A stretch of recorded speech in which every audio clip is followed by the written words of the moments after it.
Et voilà, ces personnages vont vous jouer l'histoire d'Antigone. Antigone, c'est la petite maigre qui est assise là-bas et qui ne dit rien. Elle regarde droit devant elle. Elle pense.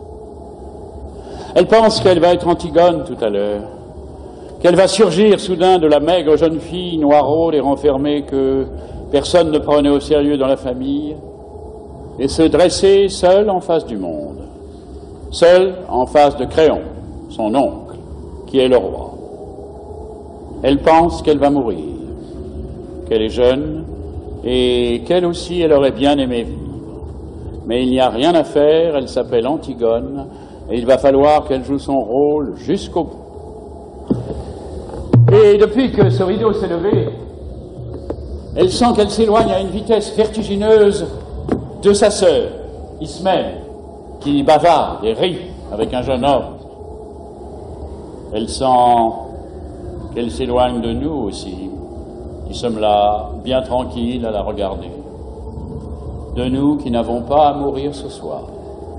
Le jeune homme avec qui parle la blonde, la belle, l'heureuse Ismène, c'est Aimon, le fils de Créon.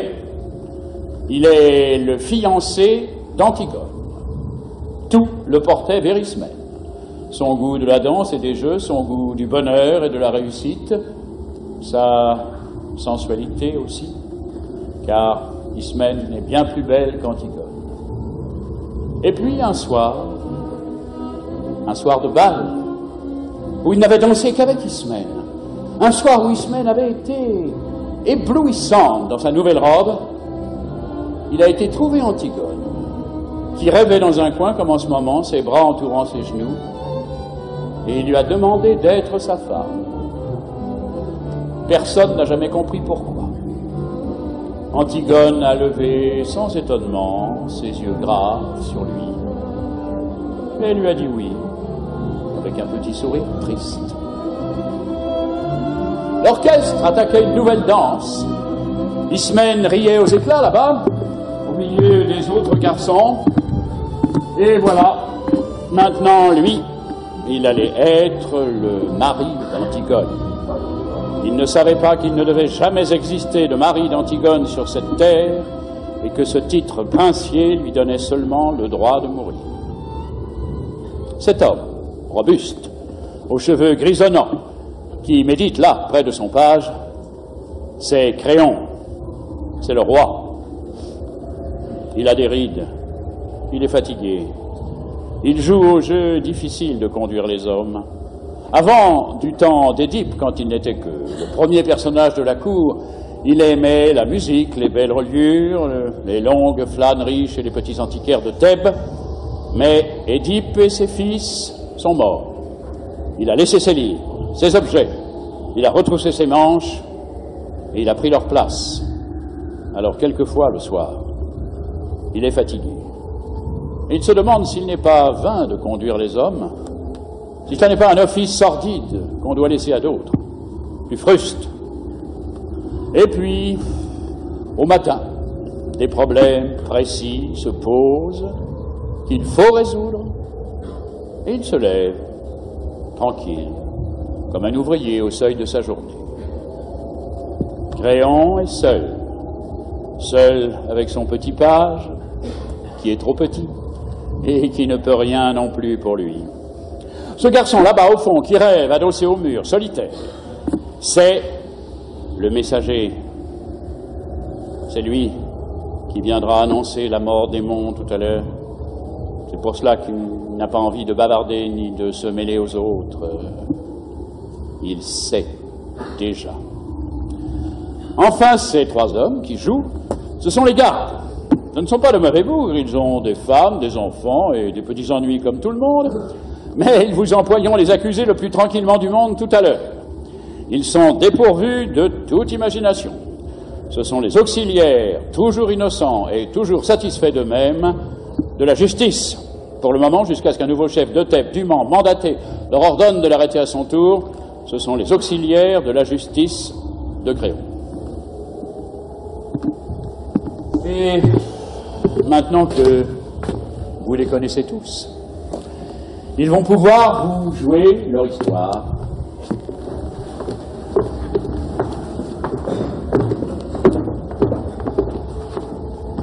Elle commence au moment où les deux fils d'Édipe, Éthéocle et Polynice, qui devaient régner sur Thèbes 1 an chacun à tour de rôle, se sont battus et entretués sous les murs de la ville.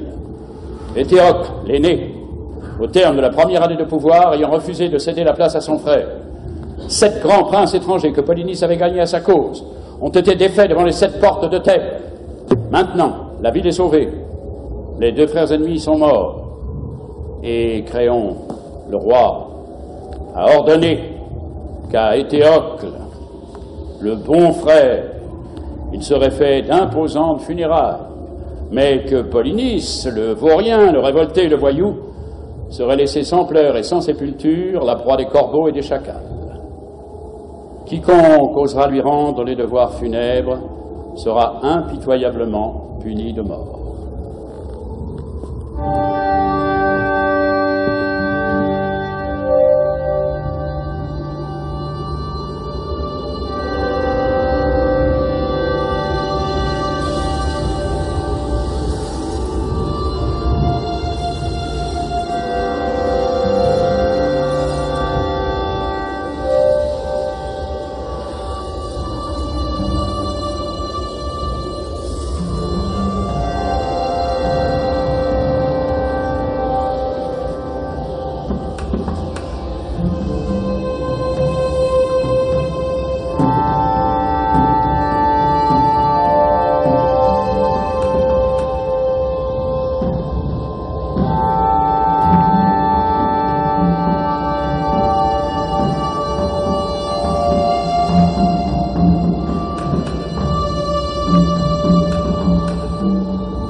Où viens-tu?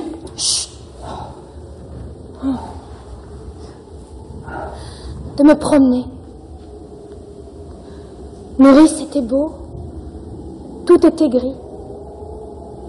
Maintenant, tu ne peux pas savoir, tout est déjà rose, jaune, vert. C'est devenu une carte postale. Il faut te lever plus tôt, Maurice, si tu veux voir un monde sans couleur. Je me lève quand il fait encore noir. Je vais à ta chambre pour voir si tu ne t'es pas découverte en dormant. Et je ne te trouve plus dans ton lit. Le jardin dormait encore, je l'ai surpris, Maurice. Je l'ai vu sans qu'il s'en doute. C'est beau, un jardin qui ne pense pas encore aux hommes. Tu es sorti. J'étais à la porte du fond, tu l'avais laissé entrebâillée. Dans les champs, c'était tout mouillé. Et cela attendait. Tout attendait. Je faisais un bruit énorme toute seule sur la route. Et j'étais gênée parce que je savais bien que c'était pas moi qu'on attendait. Alors j'ai enlevé mes sandales et je me suis glissée dans la campagne sans qu'elle s'en aperçoive. Il va falloir te laver les pieds avant de te remettre au lit. Je ne me recoucherai pas ce matin. À 4 heures. Il n'était pas 4 heures. Je me lève pour voir si elle n'était pas découverte. Je trouve son lit froid et personne dedans. Tu crois que si on se levait comme ça, tous les matins, ce serait tous les matins aussi beau, Maurice, d'être la première fille dehors? La nuit. C'était la nuit. Et tu veux me faire croire que tu as été te promener? Menteuse. D'où viens-tu? C'est vrai, c'était encore la nuit.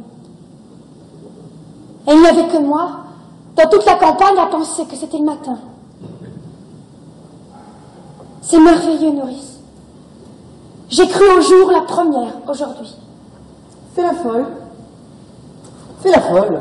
Je la connais, la chanson. J'étais fille avant toi. Et pas commode non plus. Mais dure tête comme toi, non. D'où viens-tu, mauvaise? Non, pas mauvaise. Tu avais un rendez-vous, hein? Dis non, peut-être. Oui, j'avais un rendez-vous. Tu as un amoureux? Oui, nourrice. Oui, le pauvre. J'ai un amoureux. Oh, c'est du joli, c'est du propre. Toi, la fille d'un roi. Donnez-vous du mal. Donnez-vous du mal pour les élever, elles sont toutes les mêmes. Tu n'étais pourtant pas comme les autres, toi. À t'attifer toujours devant la glace, à te mettre du rouge aux lèvres, à chercher à ce qu'on te remarque.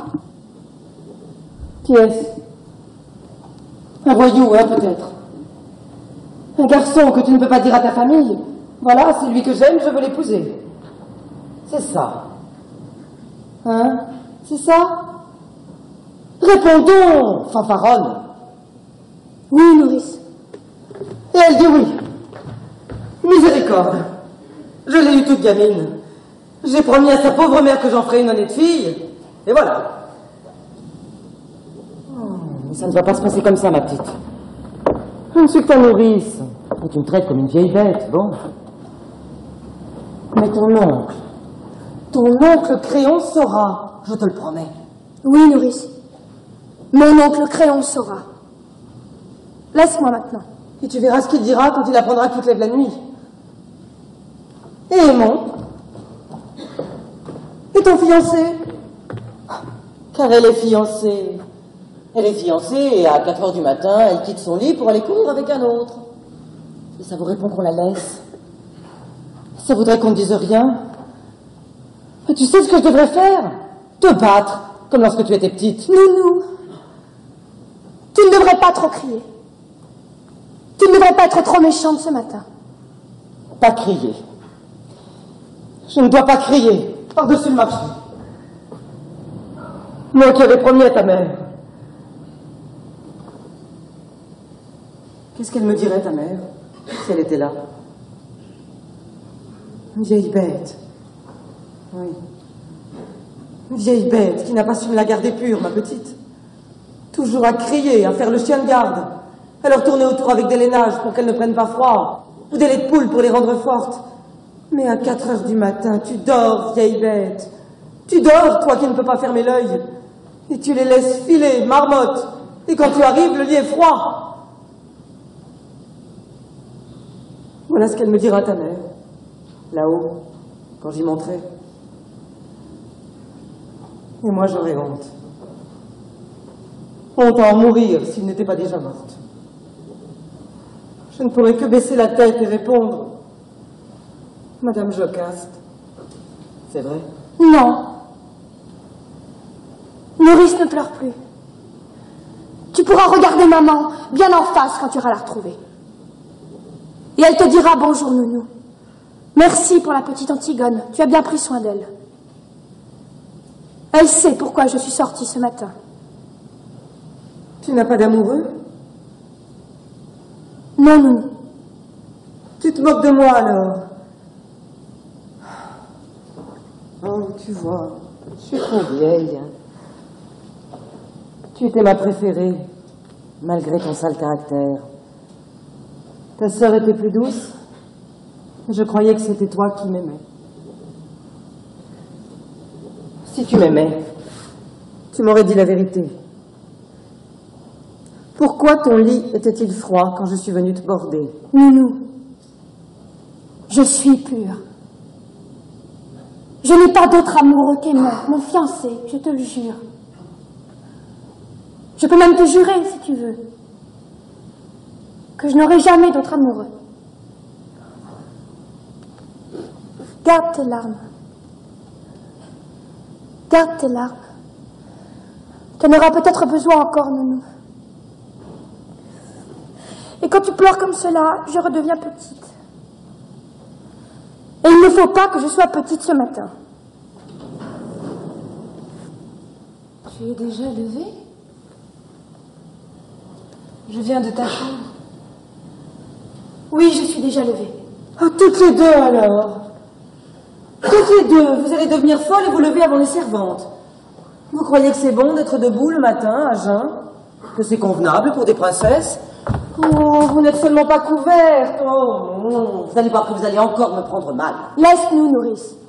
Il ne fait pas froid, je t'assure, c'est déjà l'été. Va nous faire du café.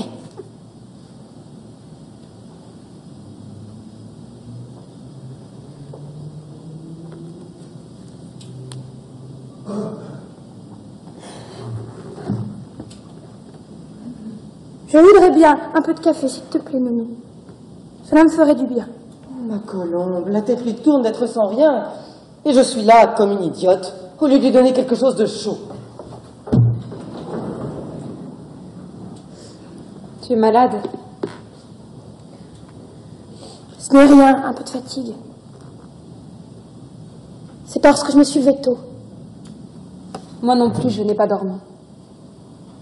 Il faut que tu dormes, tu serais moins belle demain. Ne te moque pas. Je ne me moque pas. Cela me rassure ce matin que tu sois belle. Quand j'étais petite, j'étais si malheureuse, tu te souviens? Je te barbouillais de terre. Je te mettais des vers dans le cou.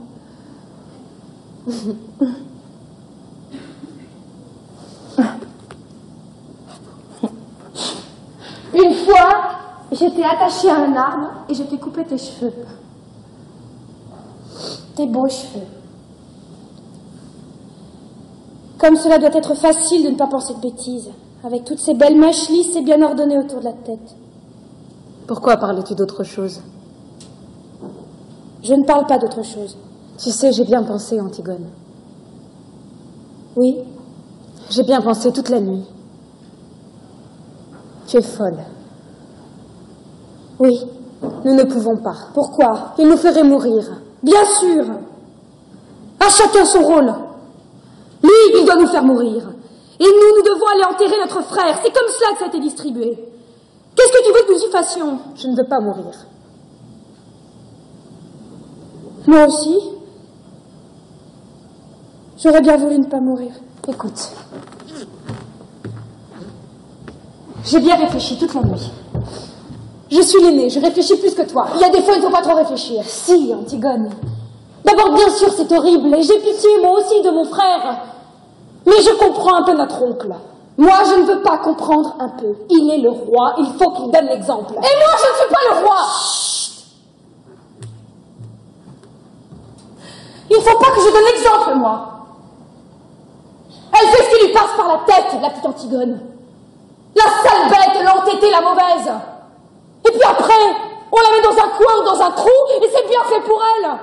Elle n'avait qu'à ne pas désobéir. Allez, allez. Tes sourcils joints, ton regard droit devant toi et te voilà lancé sans écouter personne. Écoute-moi, j'ai raison plus souvent que toi.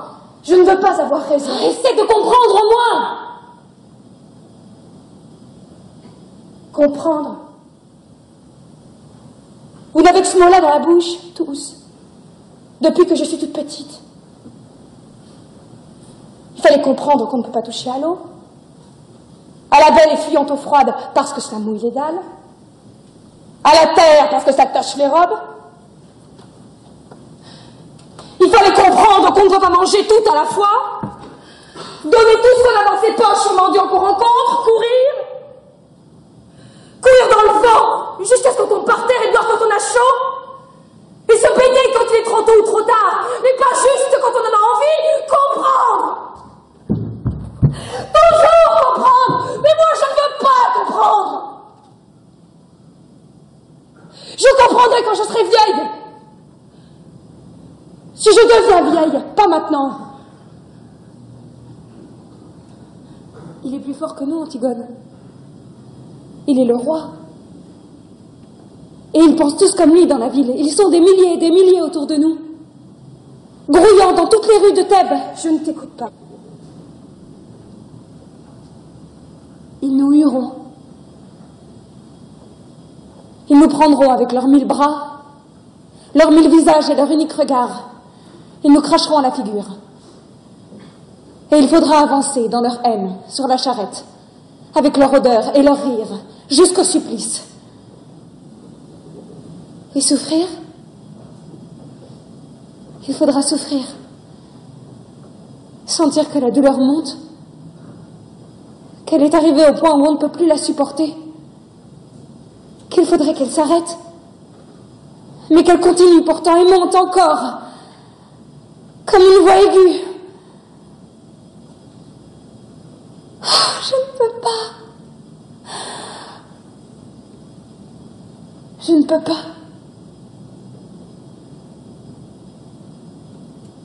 Comme tu as bien tout pensé.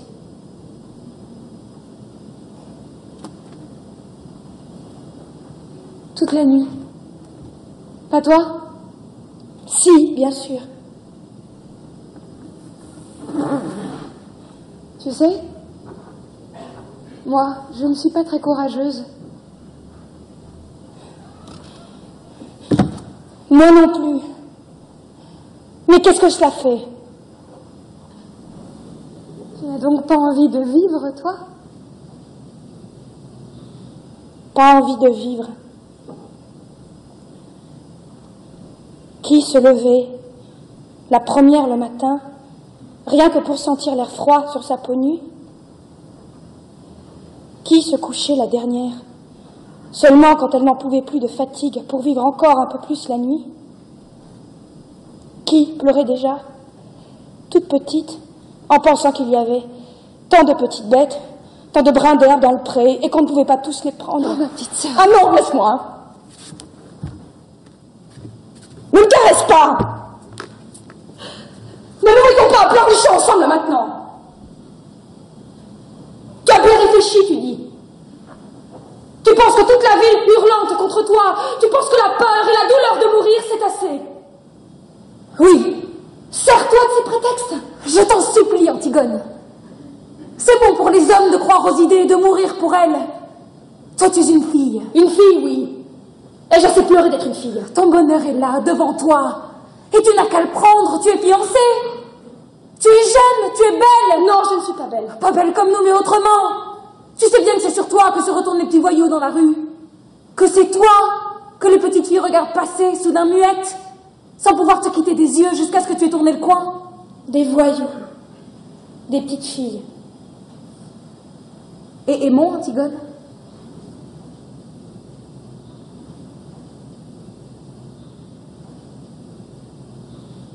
Je parlerai tout à l'heure à Aimon.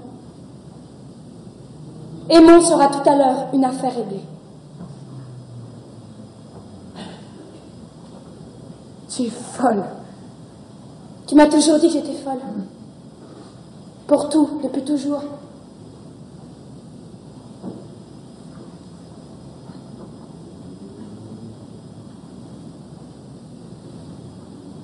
Va te recoucher, Ismène. Il fait jour maintenant, tu vois. Et de toute façon, je ne pourrai rien faire. Mon frère mort est maintenant entouré d'une garde exactement comme s'il avait réussi à se faire roi.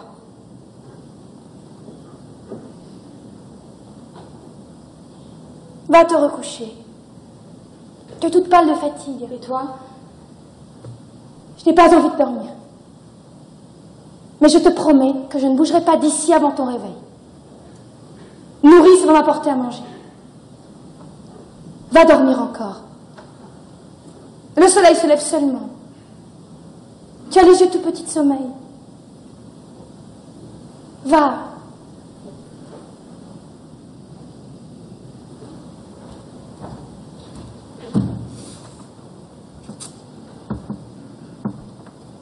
Je te convaincrai, n'est-ce pas? Je te convaincrai, tu me laisseras te parler encore. Je te laisserai me parler encore, oui. Je vous laisserai tous me parler. Va dormir maintenant, je t'en prie.